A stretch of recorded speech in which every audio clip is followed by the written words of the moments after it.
Today is Tuesday, January 31st, and we're taking things one day at a time here on the Outside the Oval podcast, the newest running experience on the internet.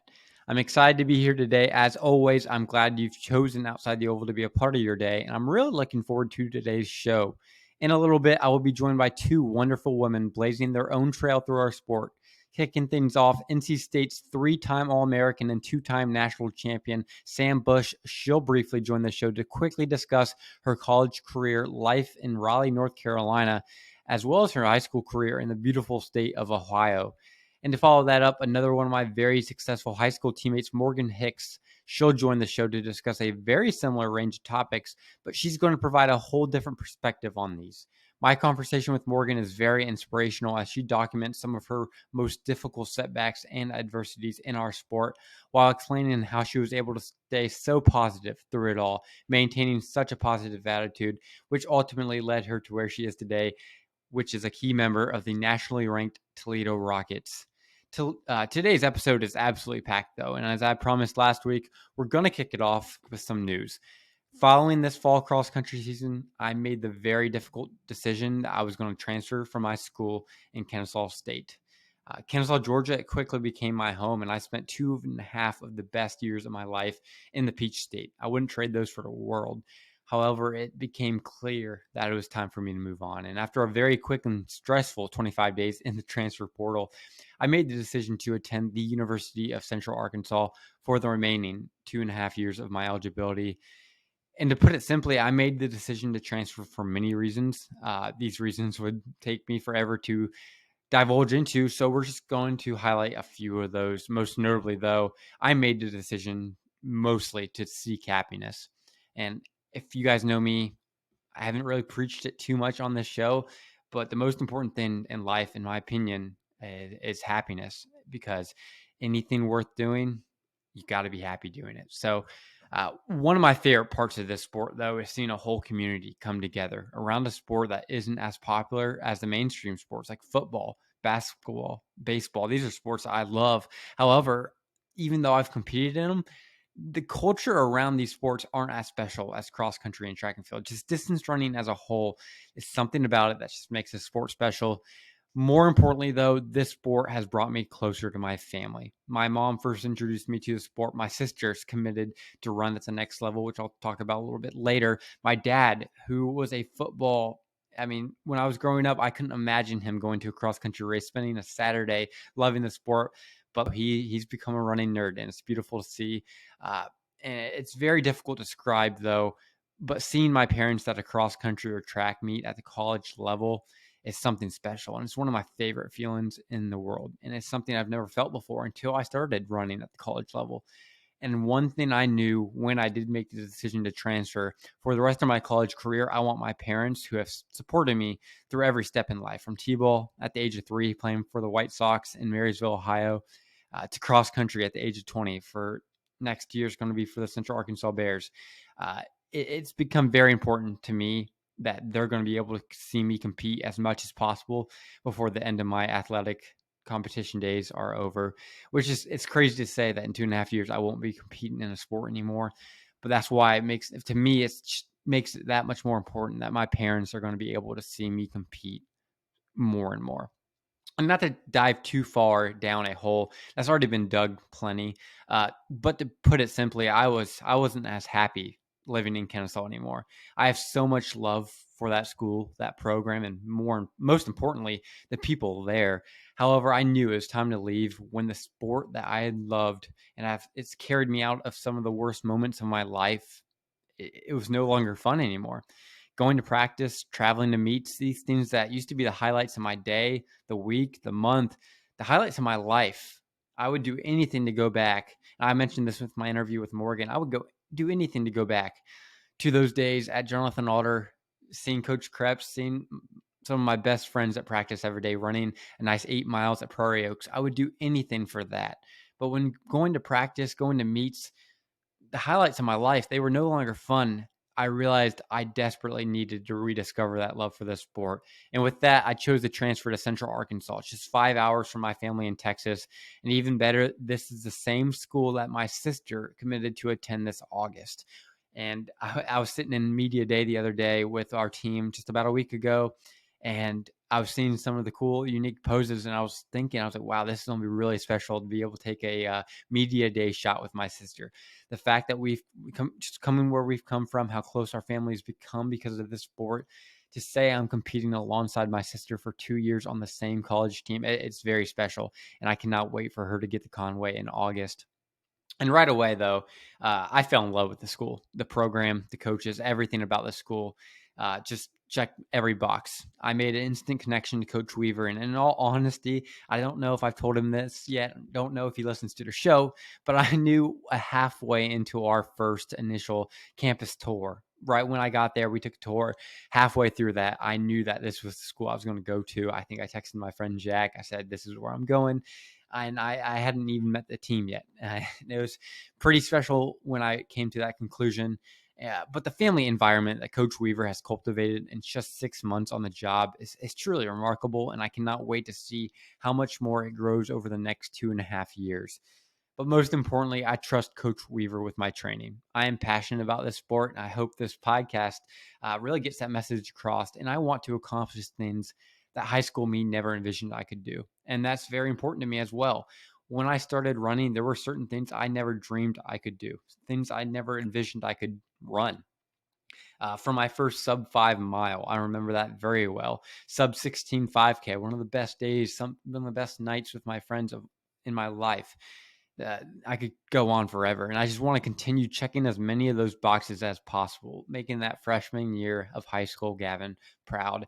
And that's what these last 2.5 years of college mean to me. That's what these next 2.5 years are all about, being the best possible runner I can be. Which leads me to my final point today before sending you to my first interview of the show.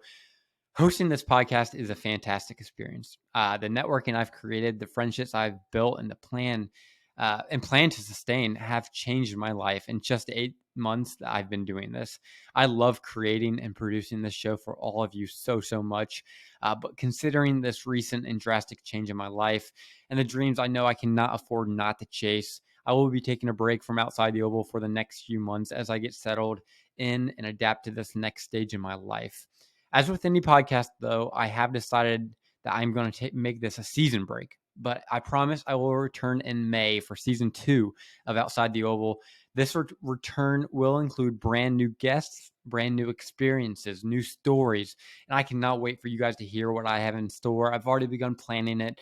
Got super excited when I did decide that this would be a season break. It's going to give me a time to decompress, focus on my life while also planning a whole second season of Outside the Oval. I can't wait for you guys to hear it. But for the time being, I encourage you to follow my social media pages at Outside the Oval, as I will make any announcement about the show's future on those pages. But like I said, we will be back in May. We will have better episodes, better content. I cannot wait for what's in store. You can keep up with my running journey on Strava if that's something you're interested in, as well as my Instagram at gavin.frick. But for the time being, this will be the last show of Outside the Oval until May. But that's enough of that. I hope you enjoyed this little brief start this episode. I'm super excited for this episode. Sam, she was super fun to hear, new perspective. Morgan, one of my best friends back in high school, super cool hearing her perspective. Some things I didn't even know about at the time. But thank you all. I want to thank you all before we go. Thank you all for being a special part of this journey. And I'm going to catch you guys next time on Outside the Oval this May. But for now, please enjoy my interviews with Morgan Hicks and as well as my next guest, Sam Bush. I am now joined by NC State's Sam Bush. Sam, it is great to have you on the show today. How have you been? Good. How are you? Doing very good, very good. We'll jump right into it today. For much of the past 2 years, though, you've been in Raleigh, North Carolina, and Raleigh, North Carolina has become one of the hotbeds for distance running, producing 2 straight cross-country national championships, numerous All-Americans. So it would be an injustice not to start our conversation there. Training aside, what are a few things you would attribute to your team's recent success? I would say that we succeed just because we have fun with it and we make training fun because we're all friends and stuff. So it's easier to train hard when it's fun. For me, it's hard to train fast if I'm just downright not having fun. I just don't want to run. So I think that's a lot of people can agree with that. Mm-hmm. Yeah, it seems like you guys have built a good culture. The team seems to get along very well, and you guys have found success doing it. And the training speaks for itself. You guys run really fast on race day. But not only is Raleigh, North Carolina, a great place to run, but from what I'm told, it's also a fantastic place to live. What are your favorite things about Raleigh? Well, I like the weather. Obviously, it's better than Ohio in my opinion. It still can get cold, but not terrible weather. I like all the coffee shops. I like to go and do work there, schoolwork and stuff. Um, yeah, a lot of us will go to different coffee shops and like restaurants and stuff. Just fun. Yeah, Um, seems like yeah. you guys have plenty to do there. I mean, from what I know about the Southeast, seems to be pretty similar all around. I spent a lot of time in Georgia, and you actually committed to NC State, having spent your high school career in Ohio, like you mentioned, which is something we'll hit on shortly. But what was your recruiting process like? Where else did you consider going, and ultimately, why did you choose NC State? I took a lot of unofficial visits to like a lot of different places because I really had no clue where I wanted to go. So, but for my official visits, I went to University of Florida, IU, um, Penn State, and NC State. I think it was just those four. Yeah, so it seemed like you were very interested in going south, getting away from the cold weather, but then you also had your more Midwestern states. And I alluded to it briefly earlier, but you enjoyed plenty of success in cross country, winning 2 team national championships, 4 ACC championships, while also being named an All American in cross country twice as well. What has been your favorite part of being on these championship winning teams? I think my favorite part about being such a good team is that we are all like I guess especially for track, since a lot of us are like really good, I guess, and can make it to like regionals and stuff like that. It's like a whole group of us are able to go to these like bigger meets and stuff. And that's something that like I didn't have in high school to where like I didn't really want to go to the big meets because it wasn't really fun for me to just have like one or two of us. It's really fun when like a whole group of us can go and honestly make like a little vacation out of it. If we go to like places like I don't know, like Alabama or something. Like it's far, so we have to stay for like half a week, take off school, and it's like a little mini vacation. So yeah, it's fun to have like people around. Also, like since we're all really similar and like the way we run, like the times, it's fun to be able to train with people who were all like just as good and stuff.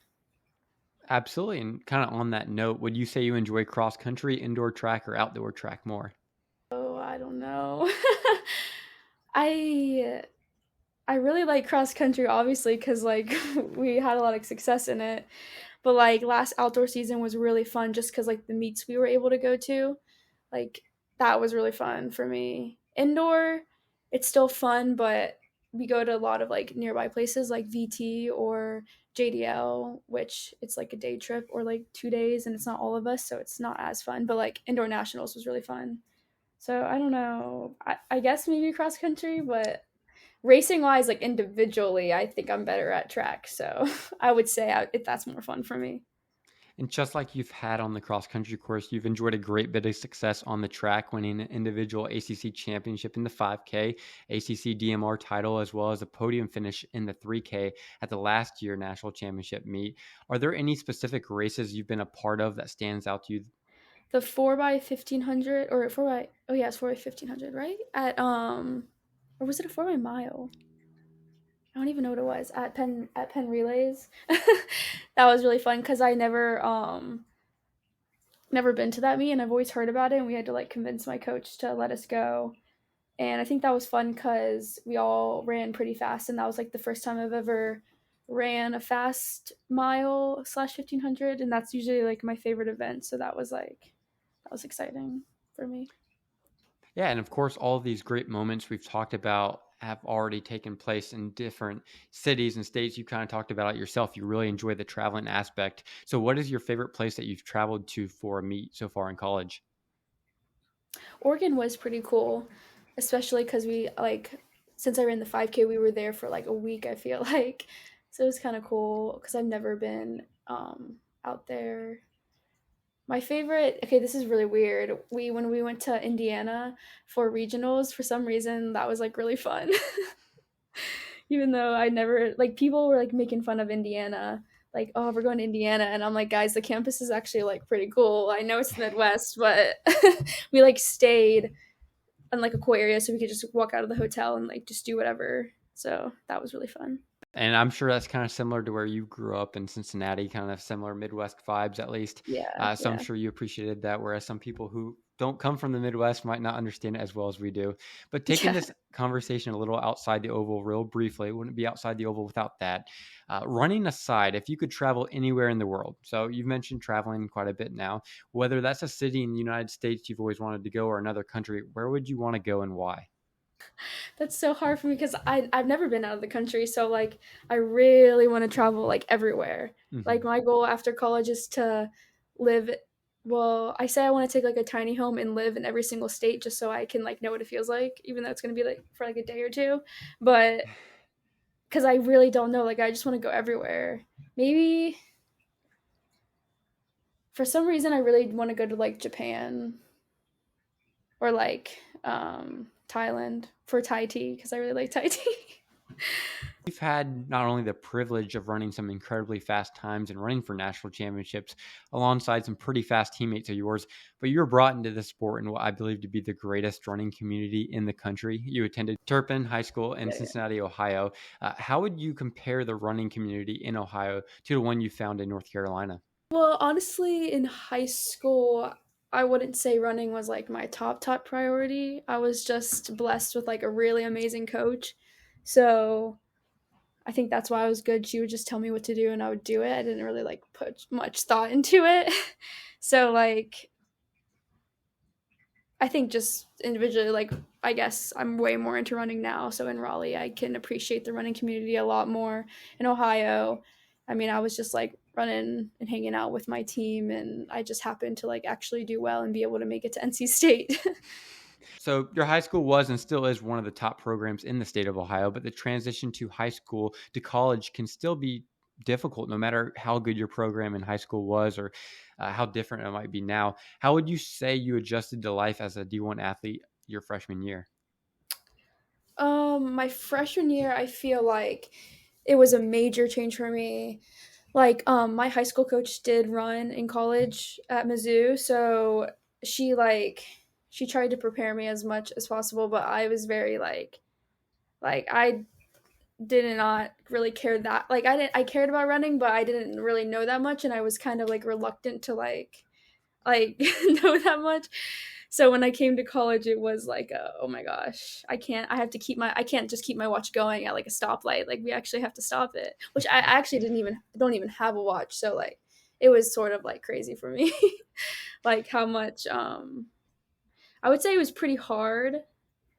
And then since COVID hit, it was, easier to adjust. And then yeah, honestly, because my freshman year, halfway through, COVID hit, so I was like tired all the time. I know, typical freshman. Like Of course. I, like my coach would tell me like on rests they jog. Like you don't just stop; you have to jog. And I remember I was like, "What?" And that was like not even the hardest thing about college. So You've accomplished so many great things in this sport, but every great runner has something else that can kind of fall back on and almost relieve the pressure and stress of running with. What are some of your favorite things to do outside of our sport and in your free time? um, I like to do homework. I like to go to coffee shops and stuff. I would say like athletically, outside of running, I really like to go to like cycle classes. It makes me feel like I'm like exercising for fun because I really like. I mean, like I try and always try and just make running like it's like when it feels like a burden. I really hate it. So like going to cycling classes really makes it seem like I'm just like out here just trying to stay fit for fun. So I love going to cycling classes sometimes, like in the summer or shopping. I really like shopping. So, to elaborate a little bit on those interests of yours, what would you say is your favorite subject in school? What homework would you rather do over another? Honestly, writing papers, I think I would enjoy more over like a final exam or like projects over um like little tests and stuff. So, I don't know, papers maybe. Yeah, I could definitely get behind that. I like running as well. Two more questions before we let you go. If you could be a college athlete in any other sport besides running, so I know you mentioned you like to cycle, so maybe it would be biking. What would it be and why? Probably play soccer just because that's what I played before transitioning into running, and it's really fun. And yeah, we play sometimes, like just like for fun. And I feel like I still got a little bit. So yeah, I'd play soccer. Yeah, you definitely have the endurance for it, getting up and down the court. And Yeah. this is the last question I have for you, though. Having been doing this running thing for as long as you have, what would you say is your favorite part of our sport? Honestly, like I guess we talked about this a lot, like the places it takes you, like I guess physically, like, traveling and stuff and like mentally and stuff, like the people you meet and how much you grow from it and stuff like that. And yeah, the Yeah, opportunities that come with it too. absolutely. Sam, it's been great having you on the show today. I had a good time getting to know you and appreciate you taking some time to talk. Thank you. Thank you. I always look forward to these episodes the most. Morgan Hicks, thank you for joining me today. Of course, I'm glad to be on here. Yeah, take two. Sorry about that. I'm really excited, though, to run down memory lane with you today, share some memories from our time as teammates in high school. But first, we're going to catch those of you listening at home up to speed a little bit. Morgan, you're currently running for the Toledo Rockets, one of the best women's distance teams in the nation, just 2 hours from your backyard in Plain City, Ohio. Super exciting. So, right off the bat, could you tell me a little bit about your life in Toledo, what's been going on, and how's running been going for you? Running's been going pretty well. I mean, there's ups and downs, but as far as the team aspect and the coach aspect, things have been going great. I'm really thankful to be a part of a team that's really close relationally, but also super mission oriented. Um, and it's definitely a different environment than high school. In college, your whole schedule revolves around running and when you're going to train. There's a lot more travel, but I found that I really enjoy that aspect a lot more than I thought I would. Like back in high school, if you had told me like I would be running over 60 miles a week and, training all the time with 30 other girls, I would have almost felt a little burnt out. But since starting college, I've almost like fallen in love again with running in a completely different way. So yeah, it's been good. Yeah. And as great as Toledo is right now, they weren't necessarily the dominant team they were prior to your commitment back in 2020. So, what went into your decision to commit to Toledo and what stood out to you the most at that time? So at first, I didn't really consider Toledo. I think it's an underrated school, and not a lot of people from Jonathan Alder went there. And so, if you had told me Toledo, like I would have been like what's going on over there? But in the recruiting process, they were the first team that was like super articulate about their goals and just something about like the environment of the team and like the way that Coach McDonough, said we're going to be MAC champions, we're going to qualify for nationals, like, and you can either hop on this train or go somewhere else. Like, I don't know, I just believed in them more than I could of any other team. Not that I hadn't visited other great teams, but Toledo was just really stood out in their mission of things, and like they were very cognizant that they had a lot of work to do, but um, yeah, especially like Coach McDonough's history of at University of Connecticut is a good example of like kind of taking like a team that had a long way to go and then making them national qualifiers and like a really great program. I just really trusted her with like my training and the team. So that Yes. was mostly what went into it. Yeah, she's had a lot of success at UConn, not only at UConn, though, at North Carolina. Things were going very well for her there as well. Looking at how far your program has come since you committed to Toledo, what are some things you believe that have contributed to your team's quick rise to the top of the NCAA? First, I would say the coach. Like, there's something about Coach McDonough that can really get a team to rally around a goal. Like, she'll give these crazy speeches, and everyone is like totally about what she's selling. And so I think that everyone's just been super invested as a team.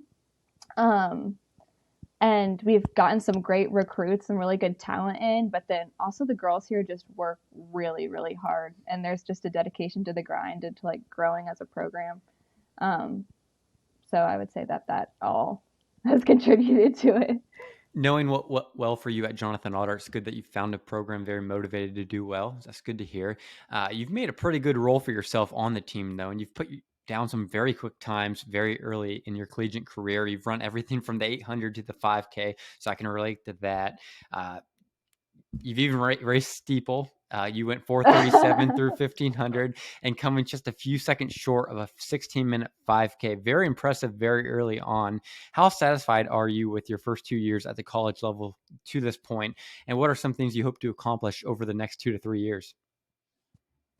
So I would say my freshman cross country season was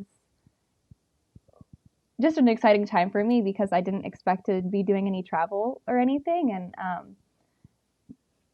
one thing I'm really grateful for is that my coaches went out of the way to give me opportunities and experience as a freshman. So I think that's how I snuck my way onto the MAC roster. And I was just listening to my coach and working hard, and those times just fell into place. But my track season ended up going kind of awry. So I did try the steeplechase, but it ended up not being the event for me at all. I don't know what possessed me to try it because I don't have a lot of athleticism. So a lot of my outdoor track season was time spent towards the steeple, which was just not the event for me. I like had a mental block and could not jump over the barriers, which is important in the steeplechase. So I ended up cutting my season short because in practice I broke my arm over a steeple barrier. So I think that in retrospect, if I had dedicated more of my time towards the 5K, I could have broken that 17-minute barrier. And so that's a big goal that I have of mine, at least for this outdoor season. And then just, retiring from steeple and like focusing my mind elsewhere. So I would say that my goals this year are more catered towards like the 3K and 5K. Yeah, and of course, that was my next topic, actually, the steeple. I'm glad you hit on that. It makes this next question a little bit easier to move into. I'm not going to let you escape today's segment without talking about your steeple race. I do want to hear about that. While you might, I believe I saw a picture of you falling. I'm not sure if it was during practice or a race. Maybe I'm imagining things, but knowing the competitive and tenacious individual you are, I'm sure that I wrote this question before I knew your answer. So I would imagine, knowing it didn't go as well as you hoped, having broken your arm and then not racing how you might have wanted to, it at least has to at least pique your interest to take another crack at the event and seeing what else might be in the tank. Could you tell me a little bit about that lone steeplechase race?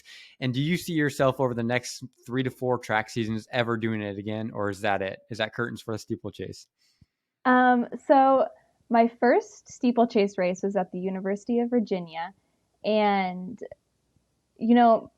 I had done some practice over some collapsible hurdles, but had really only gone over the steeple barrier a number of times. And it was like a total mental thing. Like I could sail over any hurdle, but something about like the barrier that doesn't move, like my mind just wouldn't let me jump over it. And so that first ever steeplechase race, I finished it. I got second to last. And I stepped on every single one of them. Like I made it over every hurdle, but I was like stepping on them. And so after that race, I was definitely discouraged and I was pretty much like, this isn't my thing. But my coaches were like, listen, Morgan, like I think that you do have potential in this event and like you just need to get over this mental block and like this is a great opportunity for you to run at conference. And the thing about steeple is a lot less people do it. And so if you're good at it, there's a lot of opportunities. And so that was another reason why I really wanted to try it out.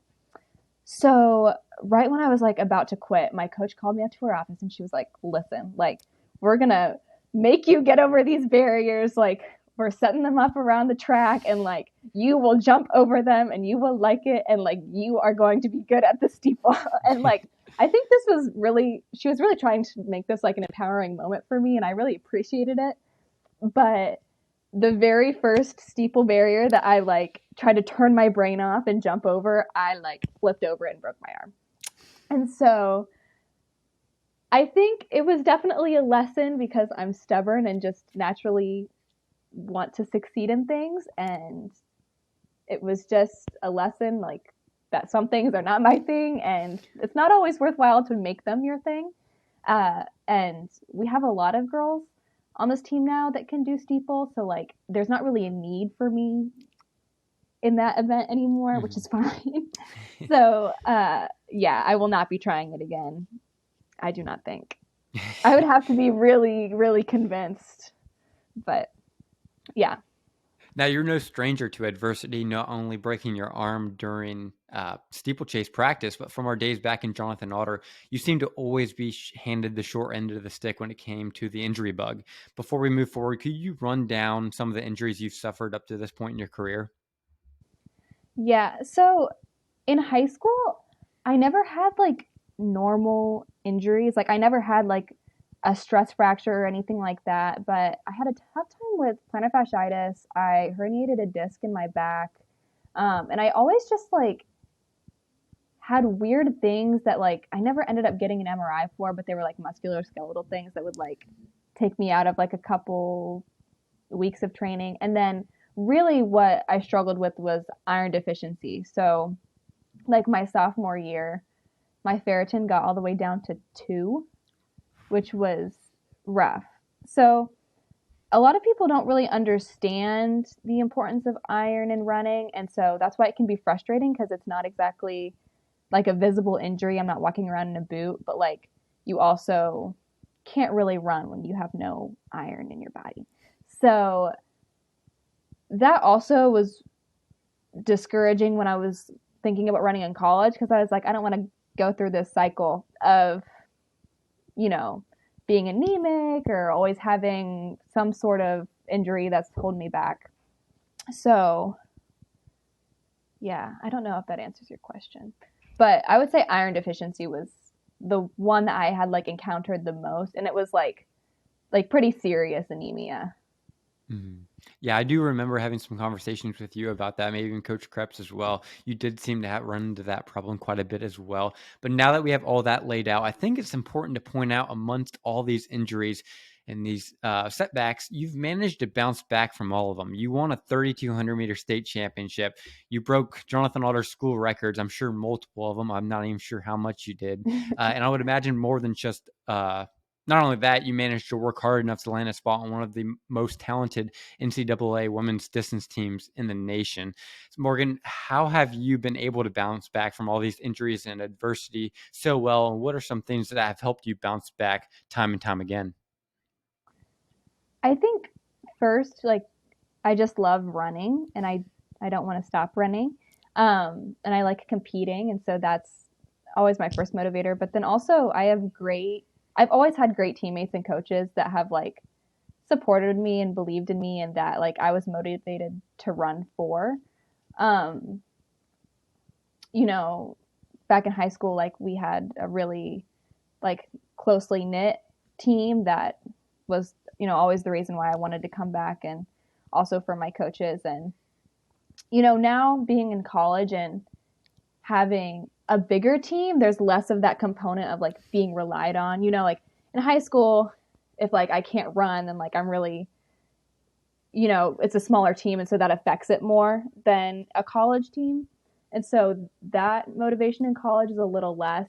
And so whenever there's like setbacks in college, I really lean into like just like wanting to go to practice with my teammates and like train, and I like loving the process and wanting to get back to that. Mm-hmm. Whether it was a specific workout regimen, swimming or biking, or even just adjusting your diet, whatever it might be, what were some things from a training perspective that you found very beneficial during your return to running every time you'd have to return from an injury or setback?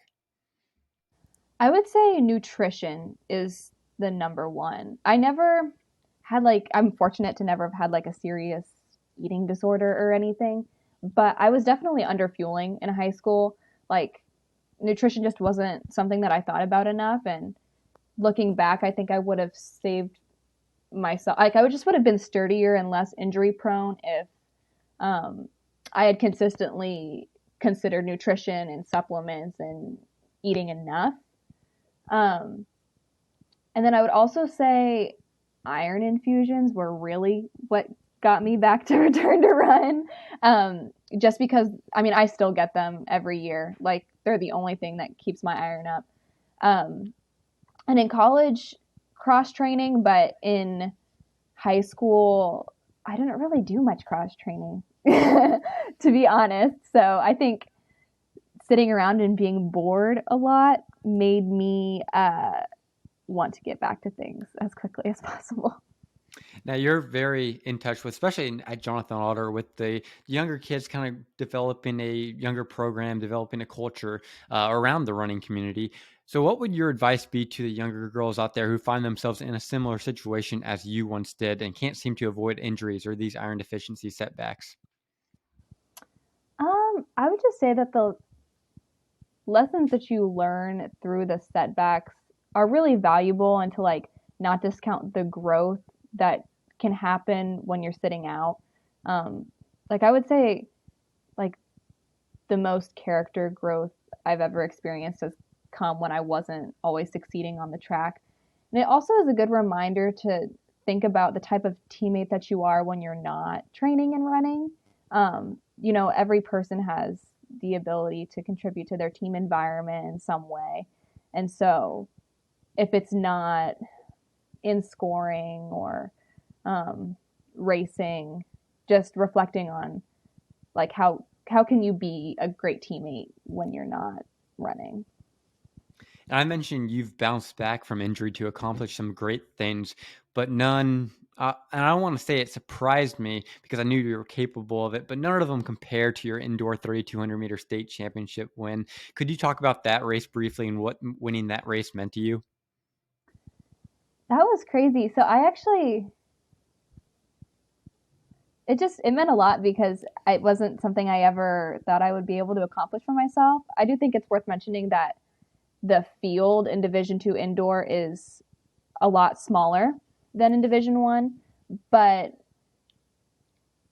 whether or not, it was as fast of a race, it was just a really good memory. And like, it just made me feel so grateful for like my coaches and my teammates. They had gotten me to that point and like really like empowered me to go into like the next track season with like a new like fire inside of me. And I like had always looked up to people like Aziza and Jace, and like after that race I was like, maybe I can be like them, so Yeah, I remember this was a little bit after I had moved, I think 2 months maybe.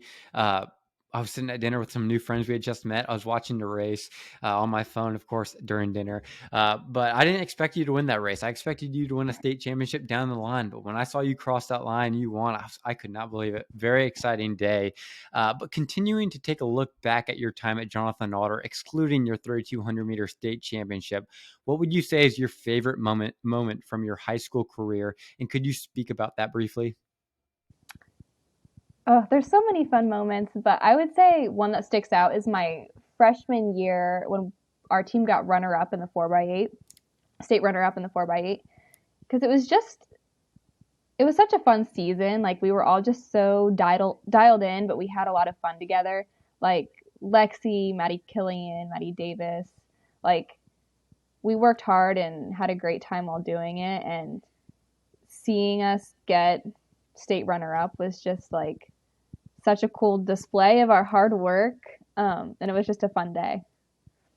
Now, I think there's a lot of what ifs in our program, but along with what could have been the high school guys cross country team had everyone kind of stayed in Ohio, what could have been if Aziza was on that 4x8 team, who do you take off that team? Would have been pretty special for that. And we'll stay in high school for a little bit more. I'm sure we both feel the same way about the program we had in high school and believe it to be one of the more special distance programs in the state of Ohio.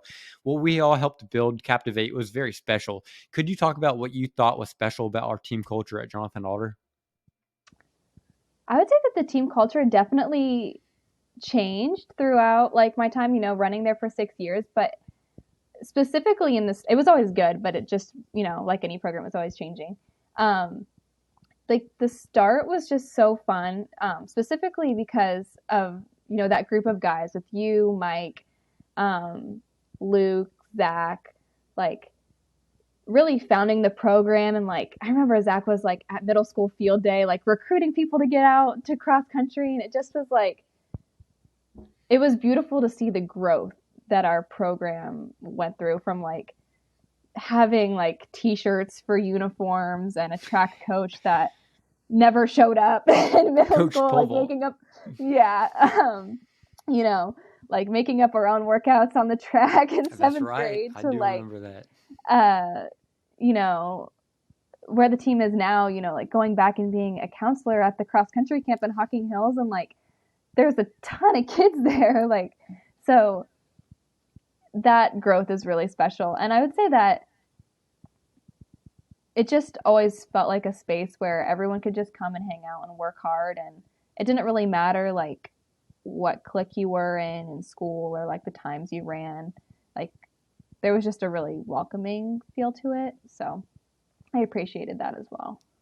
Mm-hmm. Yeah, what Coach Krebs and Coach Alex was able to build at Jonathan Alder, kind of what we were able to help them do, just incredibly special. Anybody who gets a chance to be a part of that program, incredibly lucky, would do anything to go back for another Saturday or just another week to be in the shoes of just another Jonathan Alder cross country runner.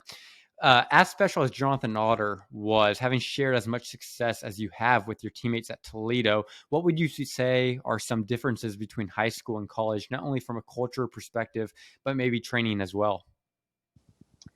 I would say from a culture perspective, in high school, some people are just going out for fun. There's kind of varying levels of commitment.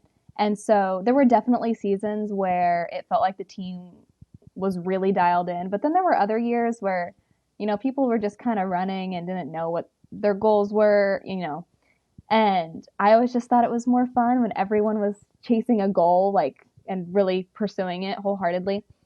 So I would say in college, like, you always have that feeling, like this is the mission, this is what we're working towards, like wanting to have, get quality training in every single day. And like, not that I wasn't working hard in high school and that the team wasn't working hard, but,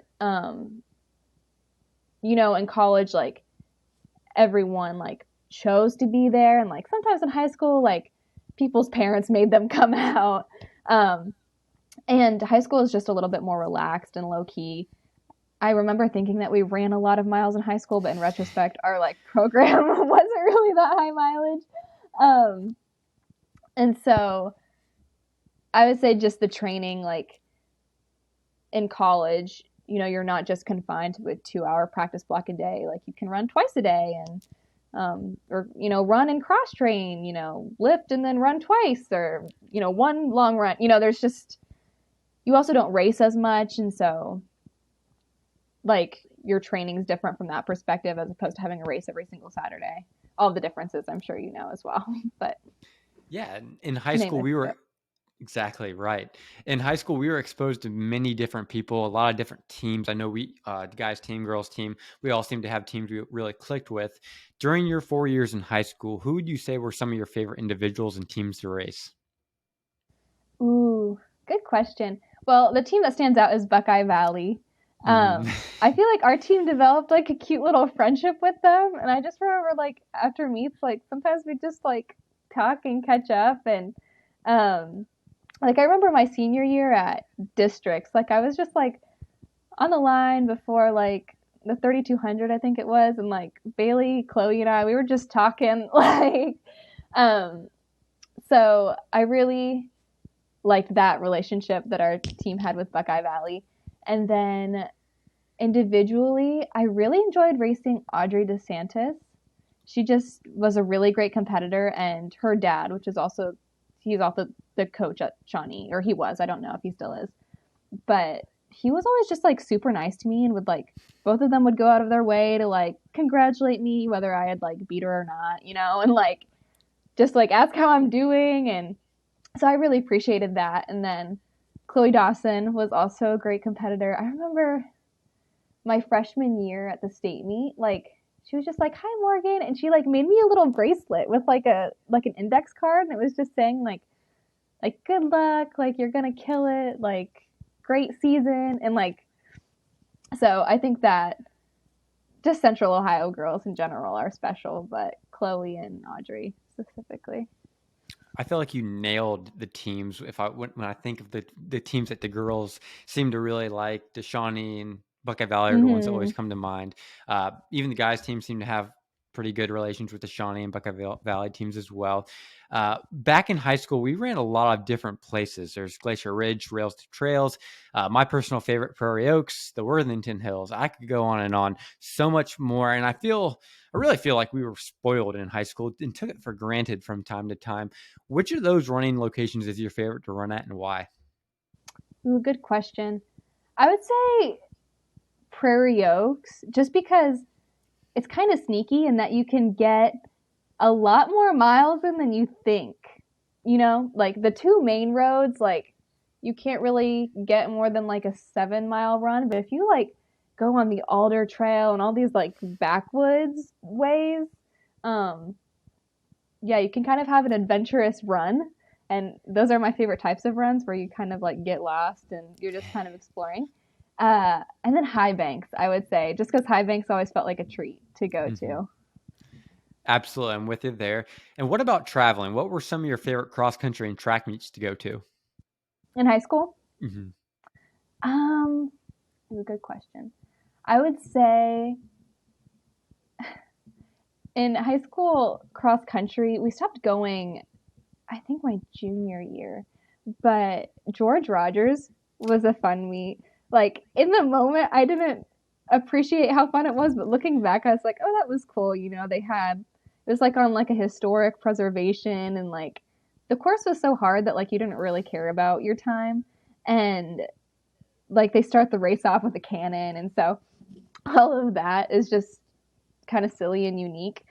So I would say cross country, that's definitely one that stands out. And then for track, my favorite meet that I ever went to by far was when the state meet was at Jesse Owens. Uh, and there were like all of these like food trucks there. Like I remember they had a really good lemonade truck that we had after the meet, and it was like awesome.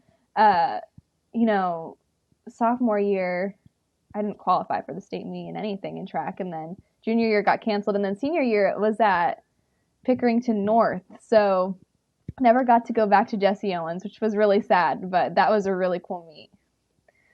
Yeah, and staying on the subject of traveling, you did a little bit of that this summer. You visited Eugene for the 2022 World Championships. Very exciting. You stayed in a camping van. What was that experience like? It was actually so fun. So one of the track officials was renting out their camper. And so essentially we had an Airbnb already lined up and we booked it for a really great price. But the owners of the Airbnb like didn't get the memo that it was the week of the World Championships. And so once they figured that out, they were like, oh, we could have made a lot more money. So they canceled our reservation and upcharged us by like a lot of money. And so we were all kind of panicking, like, where are we going to stay? And then my roommate's mom, Tammy, found out like about this camper that the track official and his wife were renting out. And they reached out and she said, you know, these are college athletes and like they really want to see the world championships. And they were like, yeah, come stay at our camper. And it was definitely tight quarters, but we weren't in there for very long. And the official and his wife were super sweet and they gave us some extra like goodies like pins, and they were just like super helpful like with like guiding us to things to see in Eugene. So it was a really good experience. Actually, it was fun. Yeah, that's awesome. And the World Championships, for the most part, features athletes from various different places, but at that level, we're usually watching professionals. In the United States, there's a very specific kind of realm. It goes high school, college, professional. I talked to someone else who talked about it. They don't really have high school. Anyway, In the United States, is there a specific professional running team or few runners you look up to and root for? I really like Team Boss. Like Emma Coburn and Corey McGee and like their whole squad out there. I just they seem like they're about good things, and I just enjoy following them along on Instagram. And Morgan, this is a question I believe you will enjoy answering, knowing your love for the sport. So it's only fitting we close today's show with this. What is your favorite part of our sport and why? Ooh, such a good question. I would say what I love most about running is that it's like the most inclusive sport. Like, whether you run a 5 minute mile or a 10-minute mile, or you're, 16 or 63, like you're a runner if you run, and you like have the opportunity to like be in like a community of runners, and like that's fun, like that you can always sign up for community races or join running clubs, and like there's not a lot of other sports like that where you can just do it for the rest of your life and always be in a community of people that do it too.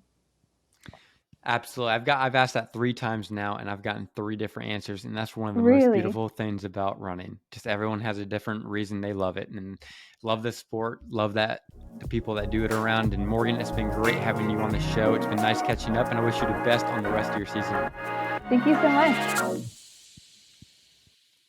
And once again, thank you all for listening today and for all of your consistent support. I would not be able to do this without you. And I really do appreciate each and every one of you. But with that, this concludes season 1 of Outside the Oval. Thank you all for starting this journey with me. And I look forward to this May when Outside the Oval returns for season number 2. But for now, I'll catch you in May for my next trip outside the Oval.